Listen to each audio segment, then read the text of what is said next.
¿Cómo están ustedes? Bienvenidos a Actualidades. 5 nuevas caras llegaron al gabinete presidencial, hubo 4 enroques, se dice que aquí lo que hubo fue un giro hacia la moderación, hacia el centro. Hay quienes lo interpretan más bien como un giro hacia la izquierda y de mantención del programa de gobierno de la presidenta Bachelet. Queremos analizar el primer cambio de gabinete del segundo gobierno de la presidenta Bachelet, junto al diputado de la UDI, Arturo Esquella. Muchísimas gracias, diputado. Bienvenido. Carolina, muchas gracias por la invitación. Bueno, el presidente de su partido, Hernán Larraín, dijo, yo lo quiero interpretar como un giro hacia la moderación, este cambio de gabinete. ¿Cómo lo interpreta usted? Tiene múltiples interpretaciones este cambio de gabinete. En lo personal yo creo que es positivo, creo que es bueno el cambiar la conducción política del gobierno, no solo digamos por el cambio del ministro del Interior y Seguridad Pública, sino que en términos generales el comité político, cambiar Hacienda yo creo que fue en parte digamos una deuda que se tenía de acuerdo digamos a los análisis de los resultados ex post reforma tributaria. Y la verdad es que en términos generales los cambios que se hicieron al interior, digamos, del mismo gabinete creo que son adecuados. Hay uno que otro que todavía no se entiende mucho, el caso del ministro de Desarrollo Social, un militante comunista que llega, que tenía una situación que todavía no está clara en la situación de la ARSI, de la universidad, pero al margen de eso, yo me quedo con lo positivo de que entre gente con experiencia, con el ánimo de entender las cosas como son. O sea, la democracia no es tan simple como que el que tiene un voto más puede imponer, digamos, una manera de pensar tal cual, digamos, ocurrió en los primeros 14 meses. Y se necesita personas razonables, sobre todo con el tipo de reformas que se están sacando adelante. El ministro del Interior, el demócrata cristiano Jorge Burgos, exdiputado, dijo, a mí no me gusta la retroexcavadora, a mí me gusta el diálogo, me gustan los acuerdos y tomar decisiones. Eso lo interpreta como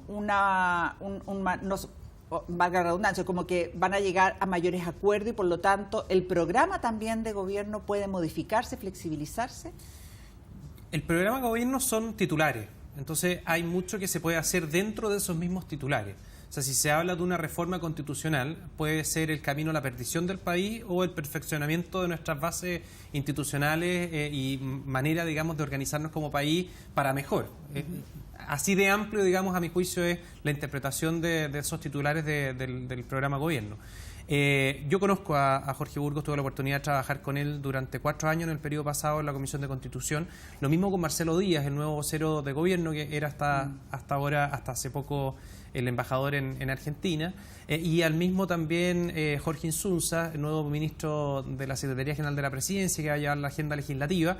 Con ellos 3, en definitiva, uno le va a tocar trabajar estas reformas y tengo la mejor impresión precisamente de los 3. Cada uno tiene sus matices, sus diferencias. El cabeza de todo, el ministro del Interior, yo creo que es lo refleja en cuerpo y alma el que una de sus primeras frases controvertida, llamémoslo así, o que generaron algo de ruido, sea esa, porque en el fondo dijo lo que piensa.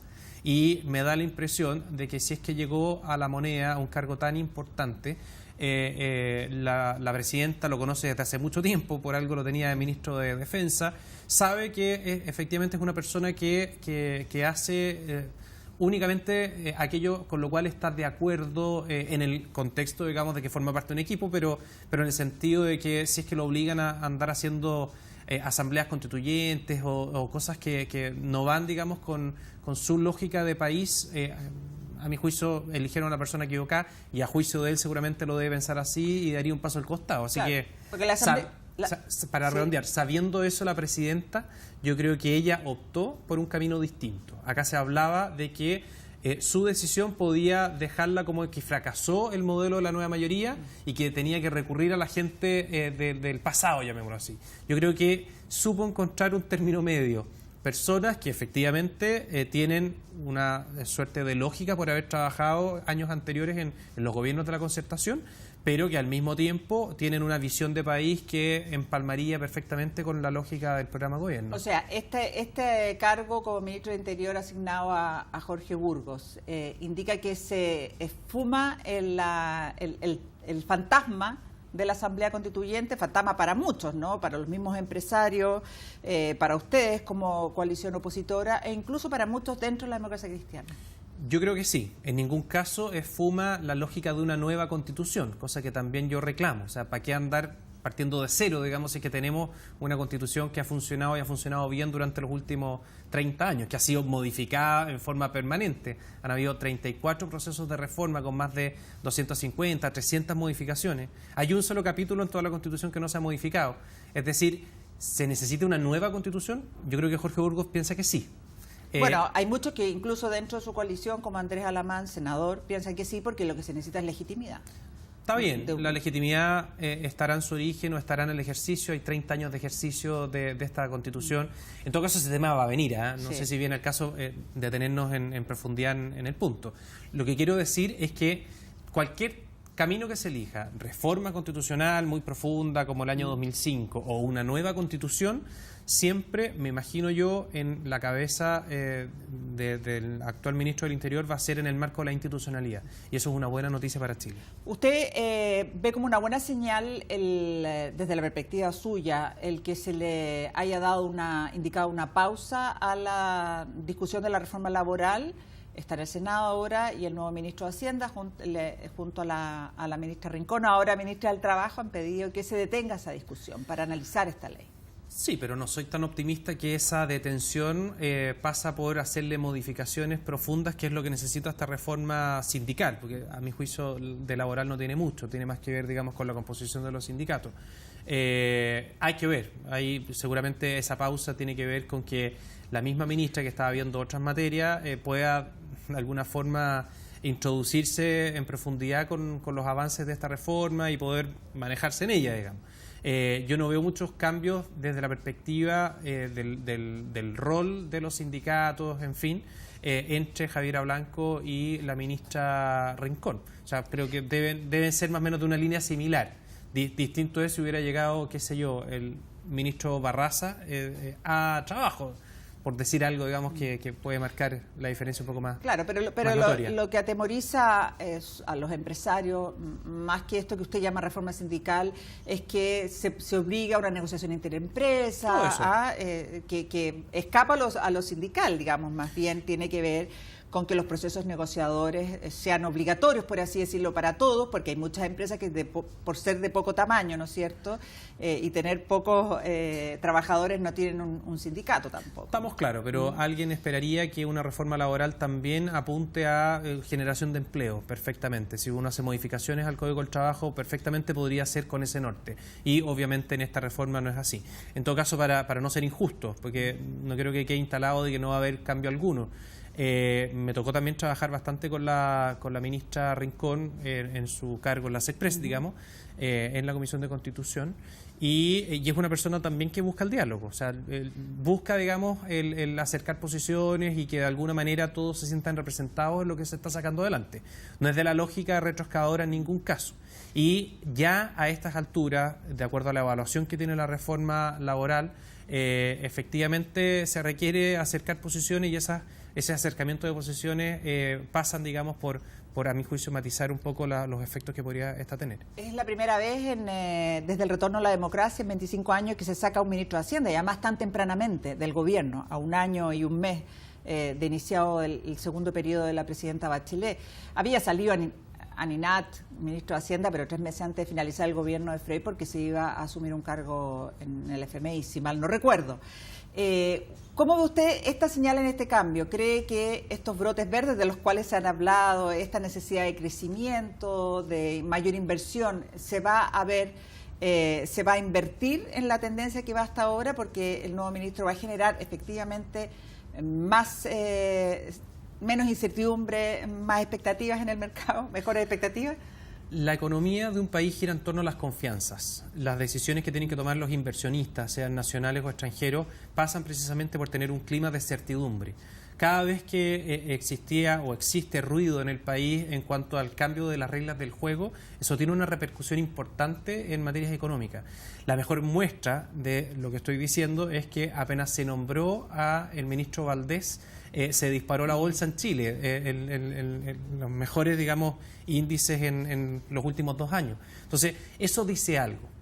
Al ministro Arenas le tocó hacer una modificación que fue muy perjudicial, a mi juicio, para un segmento de los inversionistas, particularmente aquellos emprendedores, los que van partiendo, y también para quienes ya tienen, digamos, su estatus, que se les dio una señal que a mi juicio es nefasta para la economía en términos generales, que es que, mire, a mí me da lo mismo si usted se gasta la plata o la reinvierte. Básicamente esa es la lectura que se ha hecho de la reforma tributaria al desincentivar la reinversión en la misma actividad productiva. O sea, uno de los pilares fundamentales. Y a él le tocó. Sí, uno de los pilares fundamentales del gobierno, del programa de gobierno de la presidenta Bachelet fue lo que finalmente votó a juicio suyo al ministro Arenas. Sin duda, sin duda. Y por eso seguramente te acordarás que cuando se especulaba en estas 72 o ciento y tantas horas que hubo entre el anuncio y la materialización del cambio de gabinete, que también se iba a sacar al ministro Eizaguirre.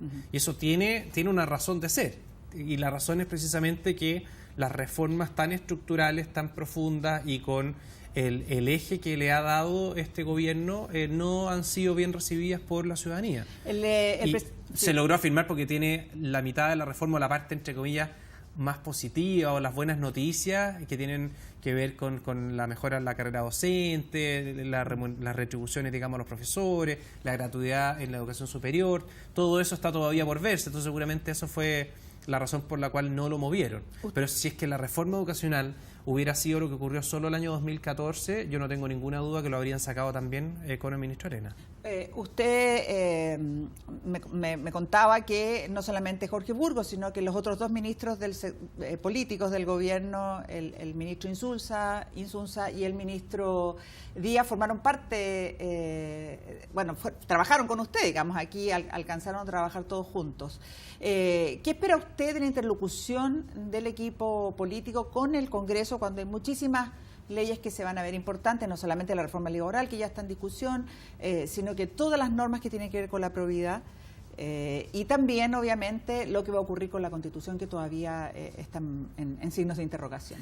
No, la señal es muy clara. Se puso a 3 exdiputados a cargo de las relaciones con el Congreso, 3 personas que se caracterizan precisamente por ser sensatos y por tener, digamos, buena llegada, independiente de los distintos acentos que tienen. Marcelo Díaz, a mi juicio, es bien de izquierda, muy de izquierda, y tenemos grandes diferencias en temas de fondo, pero es una persona que sabe escuchar, es bien respetuosa, al menos ese es el recuerdo que yo tengo, me imagino que en Argentina no cambió mucho, y que seguramente va a tener mayor sintonía con la agenda de la nueva mayoría, la original, pero ya han entendido por el, entre comillas, fracaso del primer modelo o la puesta en escena del primer modelo, se entiende que hay que llegar a acuerdo, de que no basta tener la mayoría en el Congreso Nacional para instalar un sistema nuevo.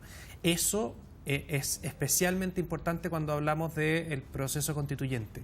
Y tener a esas 3 personas yo creo que es garantía de que se entiende de que esto tiene que ser bien recibido por todos, de que no basta en el fondo tener el 50+1, acá se requiere, no por la formalidad de llegar a los 2/3 que exige la Constitución, sino que dejar a gusto todo, si son las reglas del juego y son los límites a la mayoría, precisamente cuidando el bienestar de todos los chilenos, lo que va a instalarse en esa futura nueva Constitución. Diputado Esquella, muchas gracias por esta conversación. Muchas gracias a ti.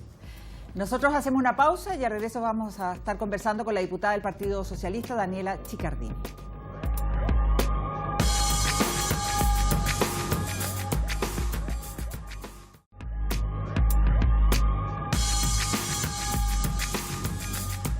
Seguimos en Actualidades hablando del cambio de gabinete, el primero del segundo gobierno de la presidenta Bachelet, junto a la diputada Daniela Chicardini. Diputada, muchas gracias por acompañarnos. No, muchas gracias por la invitación. Bueno, había habido un cambio pequeño, ¿no?, de una ministra de Salud. Así es.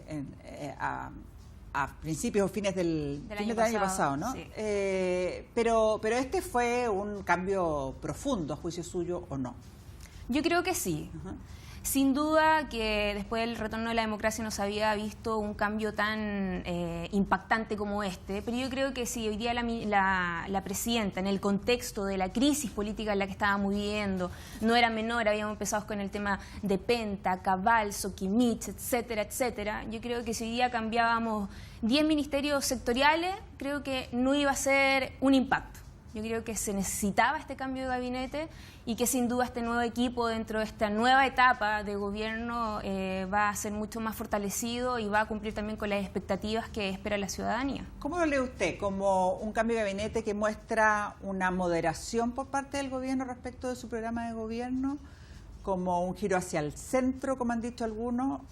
El giro en el centro yo no lo comparto. Yo veía en algunos medios de prensa donde específicamente los que hacían ese pronunciamiento eran mucho empresariado. Yo creo que también dentro del contexto de lo que fue también una reforma tributaria fuerte también para algunos sectores de nuestro país, y sin duda de que eso también se traduce en poder cambiar un poco esa lógica. Hoy día tenemos nuevo ministro de Hacienda, donde esperamos también que podamos sacar adelante las distintas reformas estructurales que tiene el programa de gobierno y poder cumplirlo, pero sin duda de que este nuevo equipo yo creo que tiene las expectativas para poder avanzar y hacerle esta señal importante, y ojalá que en el corto plazo, o sea, nuestra prioridad es que este nuevo equipo pueda responder también a las señales que quiere ver la ciudadanía el 21 de mayo.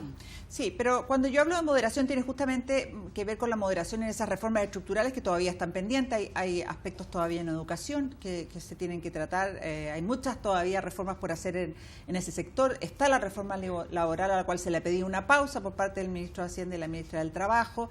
Entonces llega un ministro del Interior que es demócrata cristiano, partido que ha sido crítico en la forma en que se han visto estas reformas.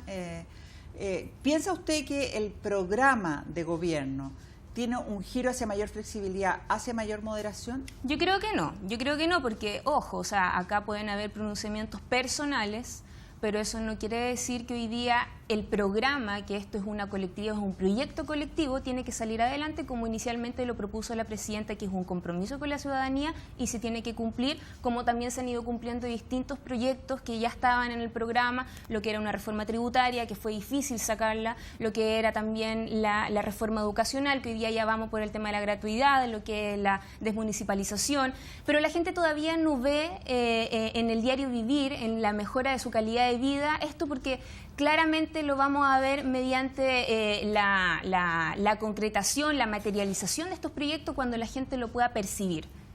Hay uno de los proyectos que se ha anunciado por la propia Presidenta de la República, que en septiembre se inicia un proceso constituyente, lo que no ha sido aclarado en qué consiste, aun cuando ella dio algunas luces, ¿no? Dijo cabildos, diálogos, y la democracia cristiana se opone a una asamblea constituyente, que es lo que plantean muchos desde la centroizquierda. Pero efectivamente la presidenta lo ha dicho, o sea, en septiembre comienza un proceso constituyente y en ese sentido lo que es la bancada socialista responde a una asamblea constituyente. Creemos que el mejor mecanismo para tener una nueva constitución, que a propósito está en el programa de gobierno y se tiene que cumplir, creo que es una asamblea constituyente. Más allá del trabajo que venimos haciendo previamente los parlamentarios de esta bancada transversal de la C, que lo vinimos trabajando desde el año pasado, donde ya presentamos un proyecto, una reforma constitucional, donde nosotros le pedimos a la presidenta que convoque un plebiscito para que hoy día el pueblo, los republicanos hoy día puedan pronunciarse y que puedan decidir cuál es el mejor mecanismo. Ya, pero el que exista un ministro del Interior demócrata cristiano no da una señal de que la Asamblea Constituyente más bien se aleja como una posibilidad, y lo que puede haber es una legislatura bicameral con un plebiscito mediante, que es una fórmula, ¿no? Mira, yo creo que hoy día estamos abiertos al debate, creo que hoy día este debate tiene que ser con alturas de mira y entramos a la discusión de lleno. Por lo tanto, van a ir pasando varias cosas y creo que podemos ir llegando a una conclusión de qué es lo mejor para la ciudadanía, entendiendo dentro de este marco de crisis política que siempre en una crisis hay una oportunidad. Yo creo que esta es una oportunidad para poder tener de nuevo y recuperar la confianza de la ciudadanía, que hoy día es lo que está instalado, desconfianza con las instituciones, desconfianza con los servidores públicos. Por lo tanto, yo creo que esta es una oportunidad que creo que la presidenta no la puede desaprovechar. El que haya nombrado a más bien también a un técnico, ¿no? Como es Rodrigo Valdés en el Ministerio de Hacienda, sí. Él ocupó cargos en el Ministerio de Hacienda, en el Banco Central, en el Fondo Monetario Internacional, un PPD, ¿no? Militante PPD, el que haya sido tan bien celebrado por los empresarios y también por las señales económicas. La bolsa ayer se disparó tras este nombramiento. Indica también que el manejo de la economía se va a correr un poquito más hacia la derecha que hacia donde estaba ahora? Yo no lo comparto, te vuelvo a repetir. Creo que eso es un pronunciamiento de empresarios, de hecho estaban citados quienes lo habían hecho en la prensa correspondiente. Efectivamente yo comparto que hoy día él es mucho más técnico, es menos político, pero por cierto milita en el Partido por la Democracia.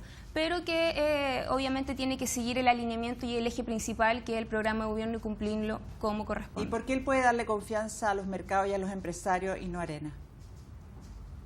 La verdad es que lo que pasó con Arena era dentro de otro contexto. O sea, sabemos que él llevó lo que era la reforma tributaria, que fue muy difícil, y como te comentaba recién, creo que no hacer un cambio global de todo el gabinete no iba a ser impacto para la ciudadanía, por lo tanto yo creo que se siguió esa lógica. ¿Usted cree que este cambio de gabinete entonces tiene más un impacto en la gente en general que en los agentes económicos Yo creo que sí. o en los sectores políticos? Necesitábamos ver una señal importante de cambios profundos. El Partido Socialista perdió 2 escaños en este cambio, ¿no? Tenía 5, Así es. llegó, ahora tiene 3 ministros. ¿Se sienten resentidos por ello? No, para nada. Nosotros siempre desde un principio comprometimos nuestro apoyo férreamente antes y después al gobierno de lo que hiciera este cambio de gabinete.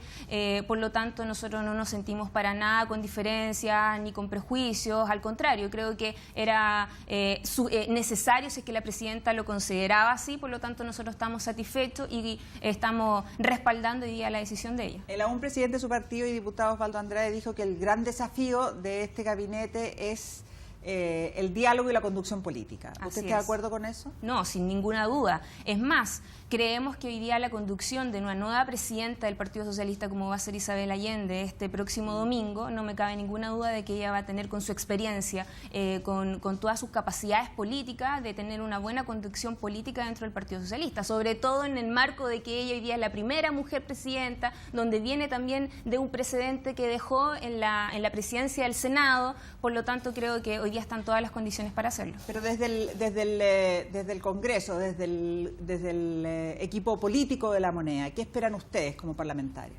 Nosotros esperamos de que, entendiendo de que 2 de los 3 del comité político hoy día eran ex parlamentarios, creo que va a haber una cercanía mucho mayor de lo que va a ser el gobierno, los parlamentarios y por supuesto también los ministros. Son 3. Ex diputado. Tiene razón, sí. Jorge Burgos, también. Díaz y Jorge Insunza, ¿no?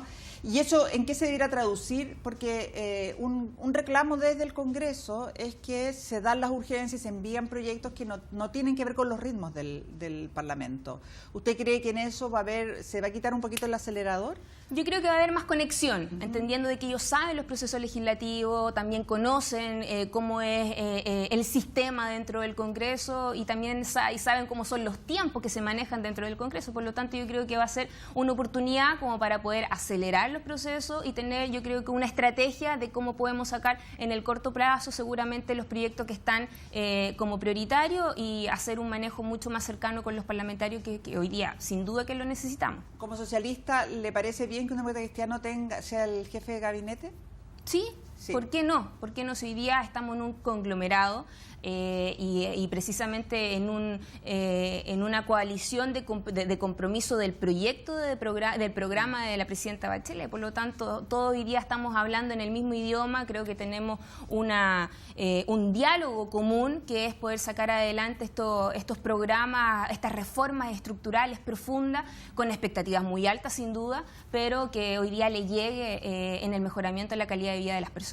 El hecho que se haya nombrado a un Marcos Barraza como ministro de Desarrollo Social, que fue gerente general de ICAL, que estaba ligado, ¿no es cierto?, a la Universidad Arcis, de la cual hay denuncias, ¿no es cierto?, de que se sacó dinero para campañas electorales, o el que haya quedado el ministro Undurraga, que está en cuestionamiento por una boleta a propósito de su fundación entregada a Penta.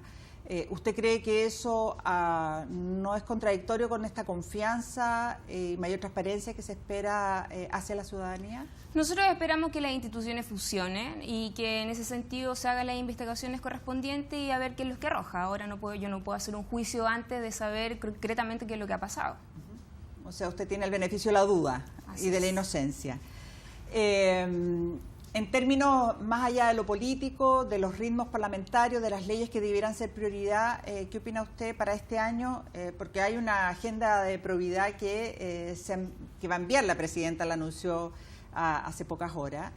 ¿Cuáles cree que son aquellos proyectos más relevantes y más importantes a discutir este año, diputada? La verdad es que yo creo que hoy día hay que quede establecido cuando haya cohecho, cuando exista tráfico de influencias, cuando hoy día el parlamentario pueda perder el escaño, si es que hay irregularidad en el proceso de campaña. Yo creo que sin duda que hoy día necesitamos más que nunca esta agenda de probidad y transparencia para que la gente hoy día vuelva a creer de sus servidores públicos. Así que en el corto plazo esperamos materializar estos proyectos y poder dar una señal importante a la gente. ¿Y a usted le gusta que el ministro del Interior haya dicho que él está en contra de la retroexcavadora y que él está por el diálogo, por los acuerdos, por tomar decisiones? Yo creo que eso fue un juicio personal, por lo tanto hoy día también tenemos que hablar desde el conjunto de la colectividad de lo que responde también el programa de gobierno de la presidenta. Ya, pero el juicio del ministro fue recién asumido. No me gusta la retroexcavadora, yo estoy por el diálogo, yo estoy por los acuerdos. Yo creo que hubo un error en su comentario porque creo que eso fue más personalizado. Él debiese hoy día hablar como ministro de la colectividad y de hablar del programa de gobierno que sin duda es con mucho esfuerzo, con mucho desafío, por lo tanto también tenemos que estar a la altura de poder sacar esos desafíos en el corto plazo. Diputada Chicardini, muchas gracias por esta conversación. Muchas gracias a ustedes por la invitación. A ustedes también, gracias por acompañarnos aquí en Actualidades. Si usted quiere ver nuevamente este programa, lo puede hacer a través de cdtv.cl. cdtv.cl. Que estén muy bien, hasta pronto.